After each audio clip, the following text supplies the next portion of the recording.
Okay. All right, y'all. So our next thing we're gonna go through, man, and making sure that we stay on topic and stay on task with the things we're looking for, is always the perseverance that we want to talk about. We want to not just talk about someone that's not able to, overcome some issues they have, but we want to see this is the problem, this is what we do about it. Did we do a good job? We keep going.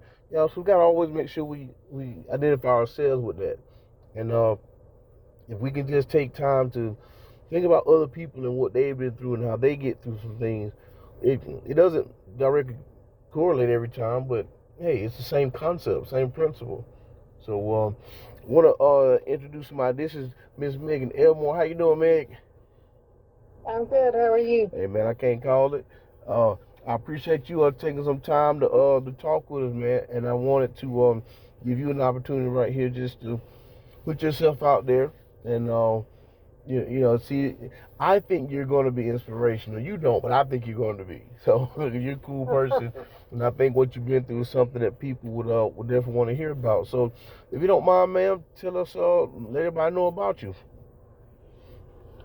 Well, I'm a nurse. I work with the pediatric population in Charlotte, but Hmm. I've been through some health challenges of my own throughout my life.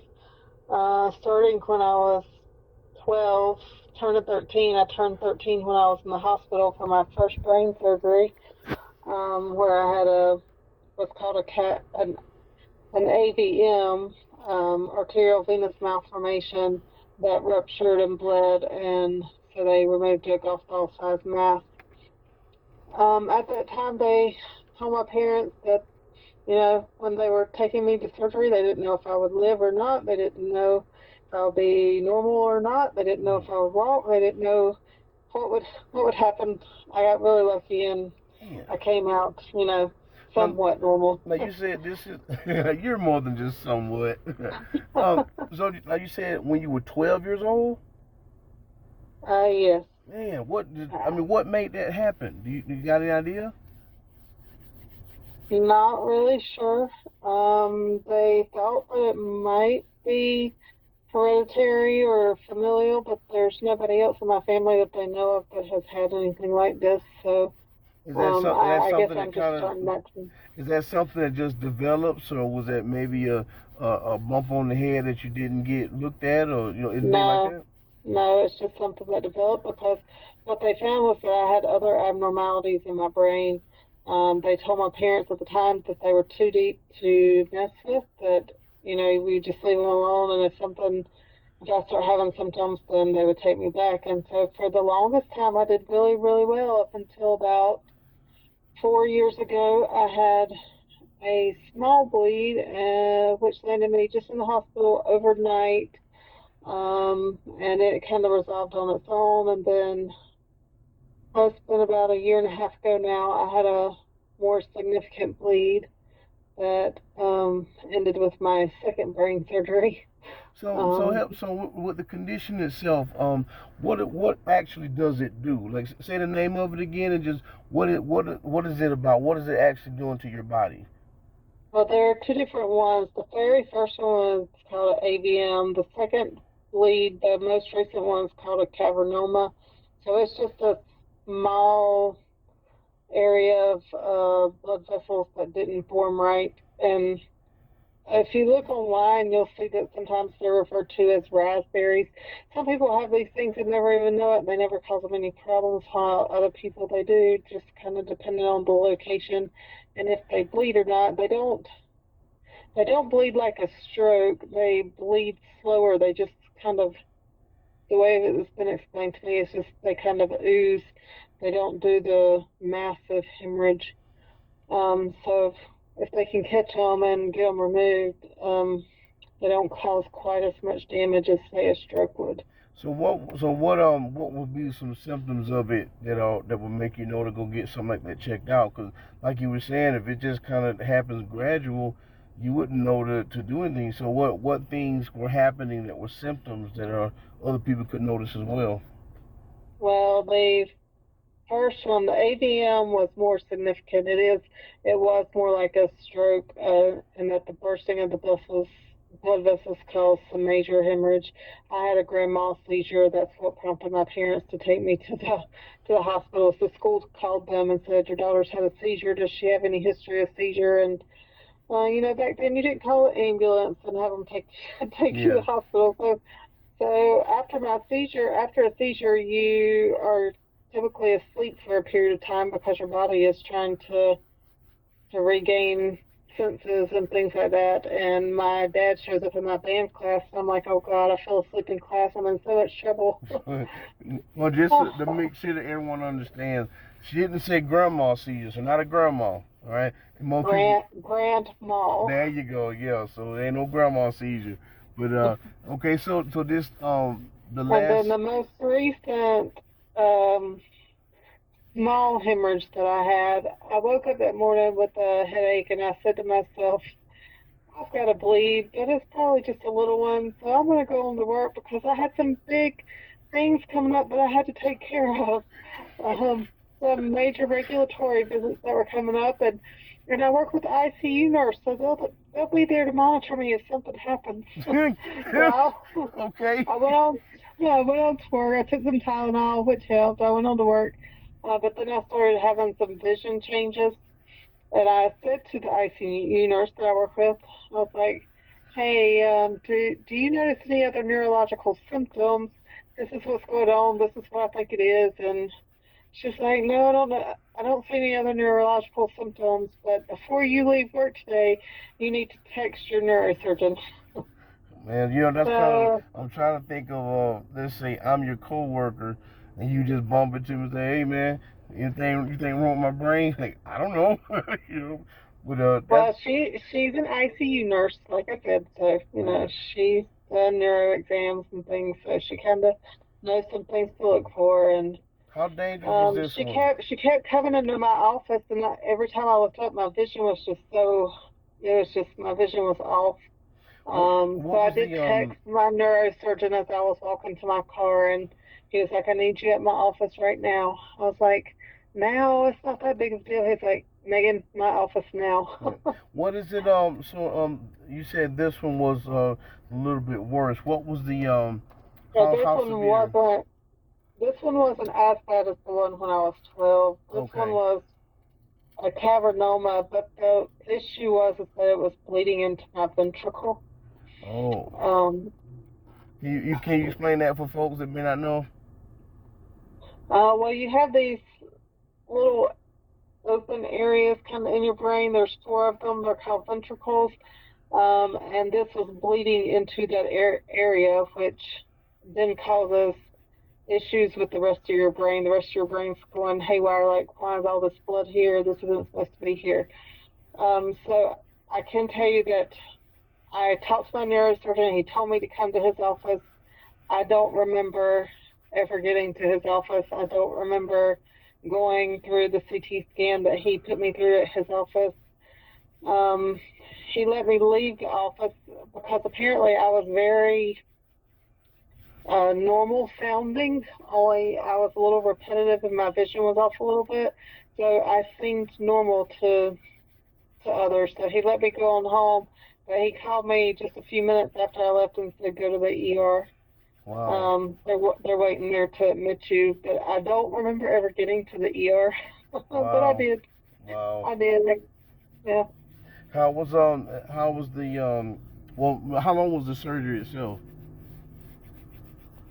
I honestly couldn't tell you, Brendan. I was very, my memory of all of that is not the greatest because I was in the hospital for 5 days and then they discharged me because he wanted some of the bleeding to resolve and some of the swelling to go down.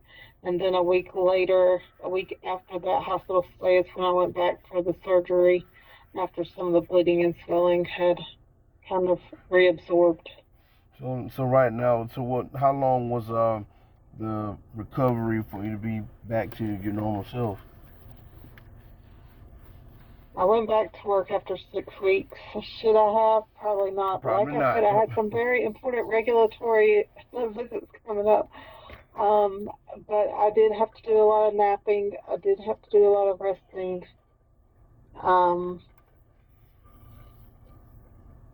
And I mean, I would, I did have to nap. I would say almost for a year, but I was pretty much back to normal about 8 weeks or so. What kind of restrictions did they have on you? Initially, no exercise, nothing that would cause a rise in my blood pressure, nothing where I was having to strain or lift too much because I did initially start walking, and when I went to my follow-up visit, he's like, what are you doing?" And I told him, and he's like, "No, I just played in those vessels in your brain, and they need to heal, so I need you to no exercise Yeah. for a while." So So he's like, "I need you to just rest." so how long was it from when you had the surgery until you were able to do something more strenuous physically? 6 months. Now, and so I'm sure, but you had to start off pretty slow, right? Yeah, very slow. What take us through that. I mean, what were you worried about, and what did you start doing for yourself? Um, well, I guess I should say that because of the bleed into my ventricle, I had double vision Mm-hmm. before the surgery, so I was wearing an eye patch.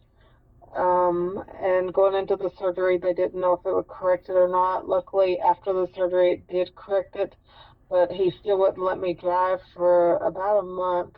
So I was just at home not doing anything. I would get up and walk a little bit, very, very slowly, just like I just had to get outside and get fresh air. Yeah. Um, then, of course, at 2 weeks is when I was walking, and that's when he told me to stop and not do any exercise.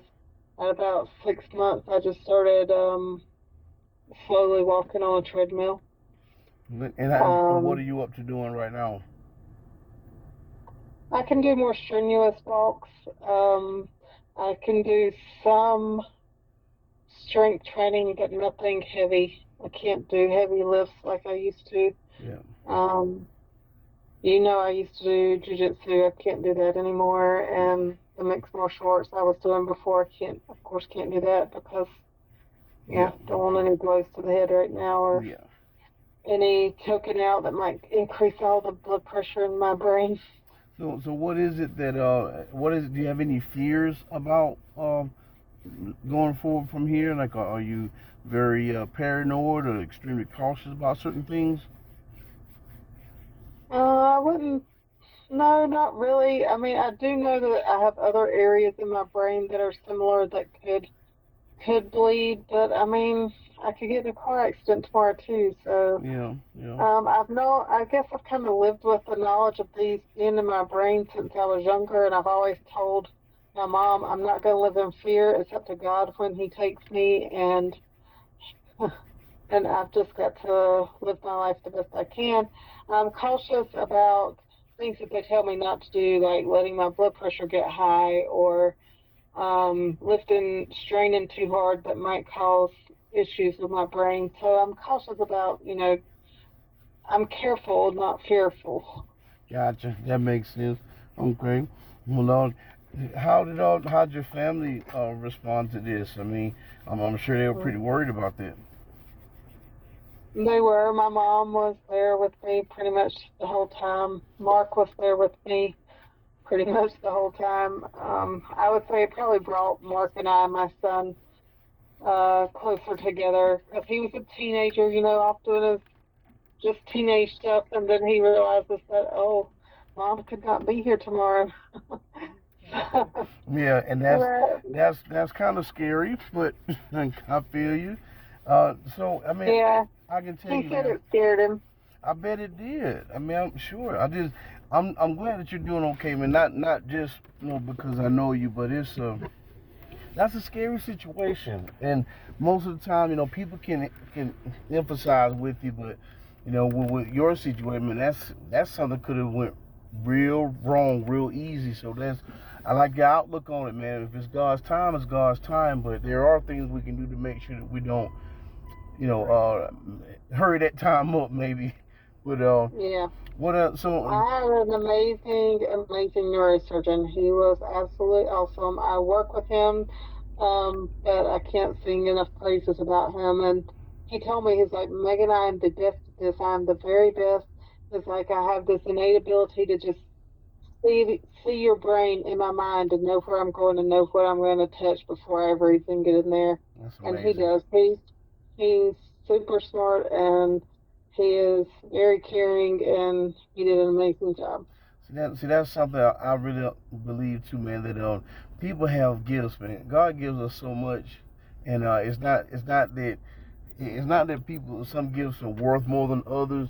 It's just the fact that everything that we do, I mean, God has something that's a plan for it, and I'm so glad that you do have that.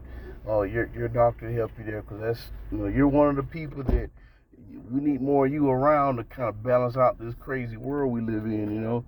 So I'm really appreciative of that for myself, but. So right now, for people that may be going through any kind of medical situation serious like this, what would you say for them?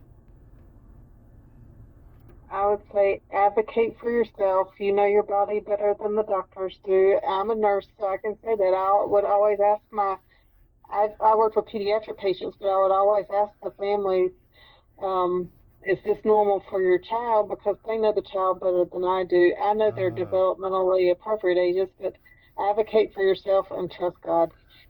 you know what? I'm so glad you said that. That's so important. Because a lot of times some people think they know more than a doctor knows, and that's not what you just said.